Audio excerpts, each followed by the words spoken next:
What's up everyone, Arif here, and today we're going to be taking apart a Simply Sound SS1 mic preamp. This one just spontaneously died, and since the company appears to not be in business anymore, I can't really get a replacement or warranty this, so we may as well crack it open and see what's inside one of these things. It's a lot cheaper than cracking open something like a Cloudlifter. Now, looking at this, we can see there are four what look to be H-type screws, and then two stars, or I believe they're called a Robertson screw, if I'm not mistaken. I've never been great with names. But these little four ones here, these are H2.5. So we're going to start by just taking our little fix-it kit and just cracking it open. And let's just start by unscrewing this part here. Now, like I said, this thing did just spontaneously die. It was actually working when I did my last test. And then a few days later, when I was trying to do some configuration changes on the system I use, it just would not work. Now, that could be due to me swapping out the mixer and it having a dirty phantom power switch.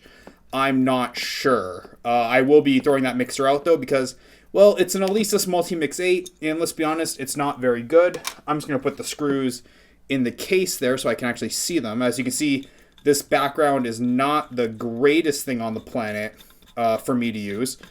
So let's just take out these. And looking at this structure, it looks like it's just capped off at both ends. I don't think it's going to pose a huge issue to get it off. Now, the smart thing to do, of course, is take off all 8 screws first. Or I don't know if that's actually the smartest. I just know in my way of doing things that this is the best way for me to do it, because then I don't have to keep fiddling for my bits. I'm sure a lot of more DIY inclined people would disagree with that. So we're almost done here. We've got 6 out of the 8 taken off, and like I said, it's only capped on both ends, so there should be no hidden screws, I think. If there are, they would be underneath, but there's 4 pretty thick rubber feeties underneath the unit, and I would be very surprised if they put screws there. But well, I guess we'll find out when we get there. So let's just finish getting the last screw out. And like I said, these screws are H2.5. That's the bit size that I'm using to get these out here. Okay, so there's all 8 screws, and now let's just switch out and get our bit here to get the other ones out. This kit is a little bit finicky, so I just use a pair of pliers. Come on. There we go. I know it's not great for the bit to do that, but sometimes you got to do what you got to do. And of course, that is the wrong screwdriver just entirely, so let's take that out. Set this thing to loosen. There we go. And unscrew it. So there's only two normal type screws. So we're just going to put those there. At least it's easy to maintain an idea of what goes where. As you can see, the plate's coming off now from having undone that, which is fantastic. I'm very happy. I did not want to fight with this thing that hard. And let's just take off that here. I assume the plate's there to keep it all aligned and to prevent you from taking it apart, but oh well.